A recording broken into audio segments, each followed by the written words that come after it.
What's going on, Colts Nation? Welcome back to the JDW Sports Network. Here we are with another segment or installment of the Horseshoe Hustle. We're getting ready to go into and grade every single draft class that the Indianapolis Colts and Chris Ballard has. Well, since Chris Ballard has been here, we're going to go back all the way back to 2017, and I'm going to give you my thoughts on every player. I'm going to grade every single pick, and we're going to have a video for each draft class. The 2017 draft class, 2018, 2019, there's going to be a video for each, so on and so forth, all the way up until 2024. So 2025, we already talked about that one. I'm not going to beat a dead horse. You guys already have heard that, about that one. You've watched plenty of videos. And I'm not going to continue to go crazy on that. So, yeah, it's time to get into the 2017 draft class. And with the first pick in the 2017 draft, the 15th pick, in the first round, they picked Malik Hooker. The Ohio State safety, the first year Malik Hooker was a sensation until he tore his ACL, right? He had 3 interceptions, 7 games, and to give you an idea of how bad the Colts turnover rate percentage was the year prior, they only turned over like 9. I think they only had 9 interceptions or something along the lines. It was like an absurdly low number. Like, wow. They really could not turn the ball over at all. It was bad, but the Colts defense was always really bad until, the last couple of years it's been bad with Gus Bradley, but back then, before Matt Eberflus, even the first year of Eberflus, you could say that this Colts defense was absurdly bad. And Malik Hooker was that piece. I was like, wow, Chris Ballard brought in a nice safety, ball hawk. He was really good at being a single high safety, but that was the issue once Matt Eberflus came in. With the injuries as well, Matt Eberflus came in, and Matt Eberflus likes his cover 2. He likes his 2 highs, and Malik Hooker just didn't really fit as well in that cover 2 system, unfortunately. And it is what it is. Not every player is going to work out, but he was a first-round pick. He was number 15. So this pick gets a D grade for me. Even though his rookie year, he showed a lot of promise. Next, he was with the Colts. He played out his rookie deal, and that's good. But don't forget, he was a first-round pick, so you do expect more. You do expect a player, especially in the middle of the first round, you expect a player who's going to be with the team for a little while, maybe at least 6, 7, 8 years. If you have a first-round pick, he's coming off the rookie deal. It's a good thing if you're trying to make room to pay him because you hit home on that pick. But unfortunately, Malik Hooker didn't turn out for us. And to clear up something up a little bit, I'm only going to be grading their time with the Colts as we spent the capital, we drafted them. Especially if you just went on into a free agency and went somewhere else. Malik Hooker, look at him in Dallas. He's playing phenomenal in Dallas. Awesome. He's been a great player, but for the Colts, he was a letdown for being drafted in the first round, 15th overall. You expected a little bit more. We saw his potential in year 1. Unfortunately, that just didn't, the rest of the career just didn't, the trajectory, the upward hill, he just didn't continue to get better. And, you could argue it was a scheme change. You could argue that it was, he did have a lot of injuries, a couple of ACL tears. He had a lot of injuries, a lot of major injuries. So that wasn't good. But at the end of the day, Malik Hooker, he gets a D grade for me. This pick gets a D grade for all the reasons I just went through. And with the next pick, the second round, in the second round, the Indianapolis Colts selected Quincy Wilson, a cornerback. I believe it was out of Florida. As you see, all the picks are here on the screen. This is from the ProFootballReference.com. So I will link it in the description so you guys can go and check it out yourself. It's just a draft class, but Quincy Wilson, him and Malik Hooker were expected to be like the next awesome duo. Like they were both ball hawks. They were both guys that willing to do anything to go and get a hand on the ball, and they were fun to watch. But Quincy Wilson just really had a fallout with the management. I guess there was a fallout there. There was an issue. There was something going on that wasn't too good.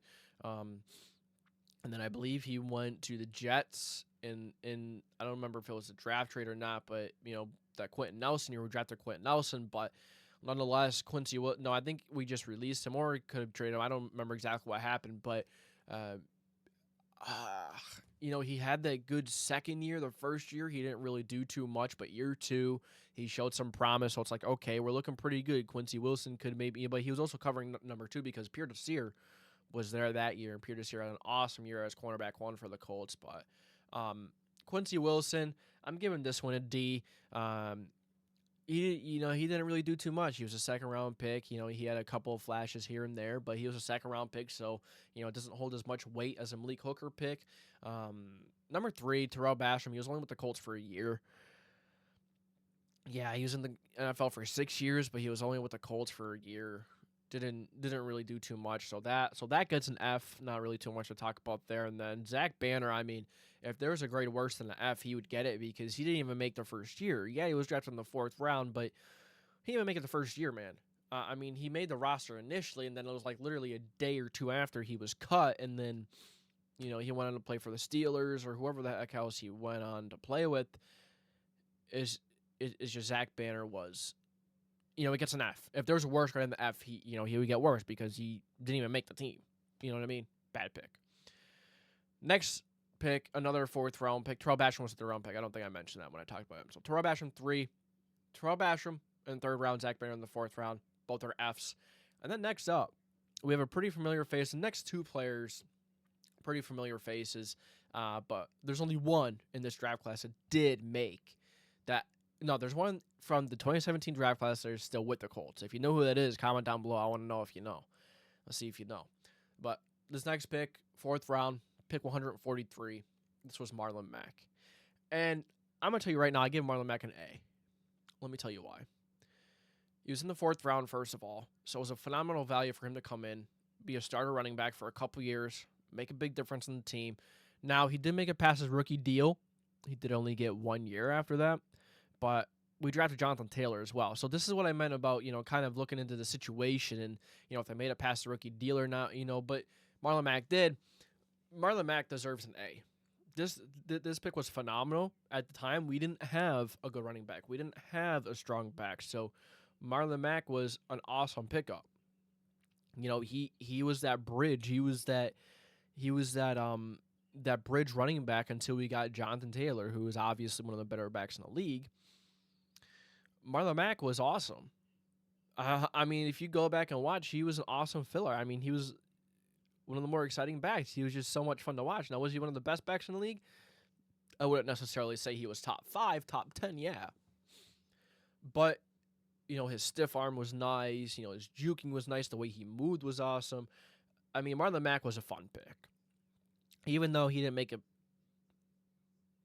he didn't make it that long past his rookie deal, he still served his purpose. A 4th round pick, came in, made a big difference, was the starter for a couple years, was a part of a really strong running back committee.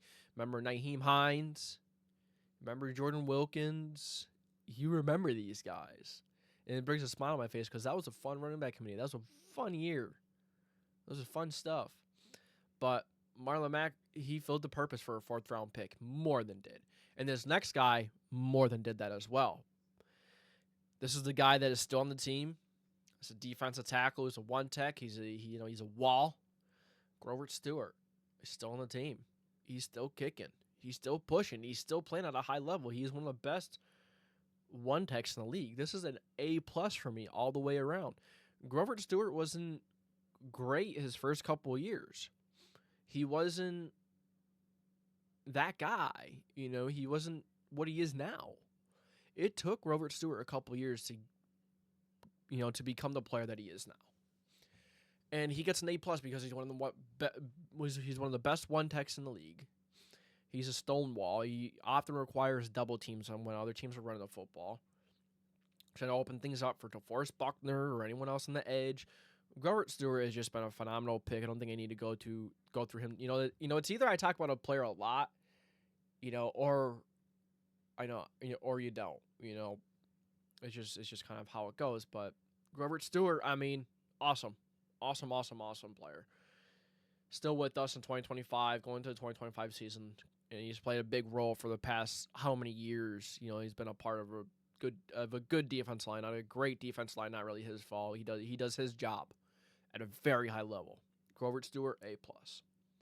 Nate Hairston, 5th round pick. This one's getting a D. Let me tell you why. Nate Hairston, he was only with the Colts for 2 years. He went to the Jets after that. There's this weird period where the Colts and the Jets would be getting a lot of each other's players, and Quincy Wilson and Nate Harrison were two of them. It was just weird. It's kind of like how the Eagles and the Colts were for a couple years now. But Nate Harrison's a D, 5th-round pick, so it's a flyer. If you go back, you could go at the B. And let me tell you why. Because he was a good special teams player. I didn't really think about that when I was putting the grade in here. Nate Harrison was a solid special teams player. He wasn't a good cornerback. He was a pretty bad cornerback. But he was a good special teamer. And when you're drafted in a later round, sometimes that's what you're expected to do. That's how you're expected to kind of work through and maybe get a starting job. But he wasn't a good cornerback, but he was a pretty damn good special teamer. So you know what? I'm going to go back, and I'm going to change my initial grade from a D to a B because he was a good special teamer.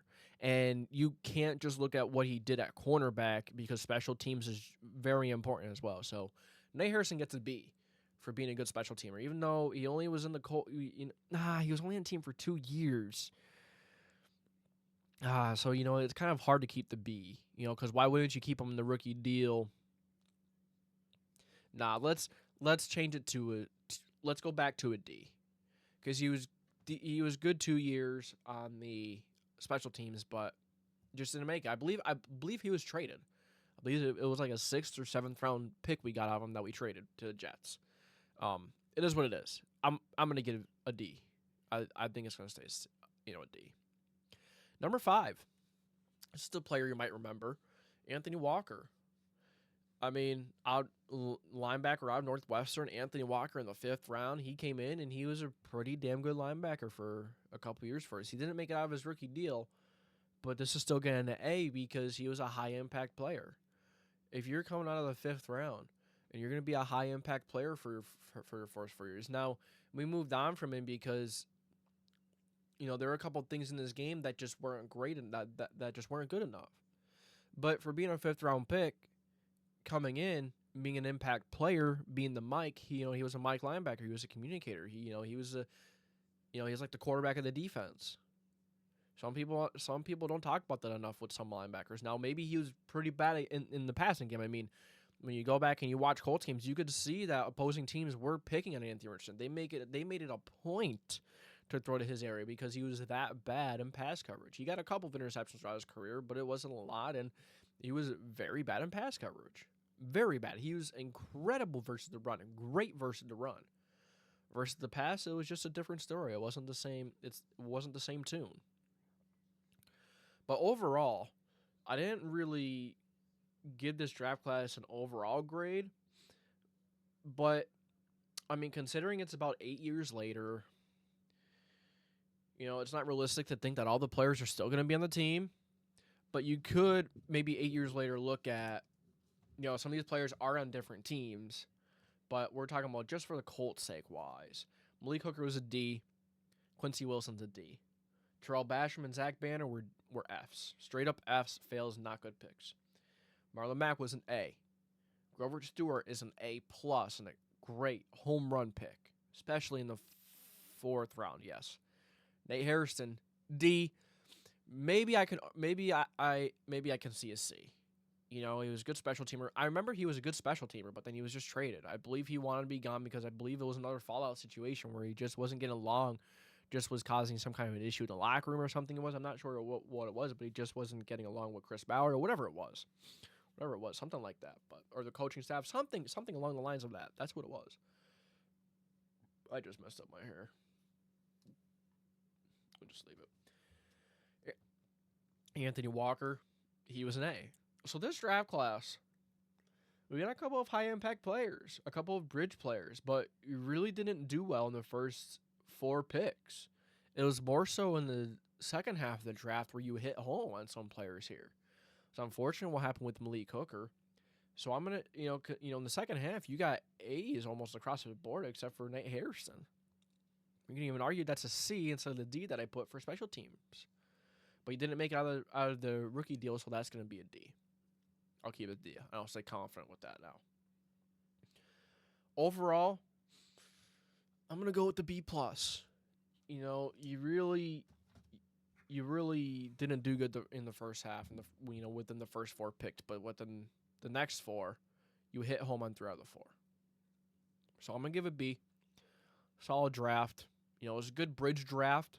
It wasn't, remember this was the draft where, it was Ryan Grigson players were still left over. A lot of them. This was a Ryan Grigson roster. So you could pick any player and they'll come in and probably be a little better than what it was before.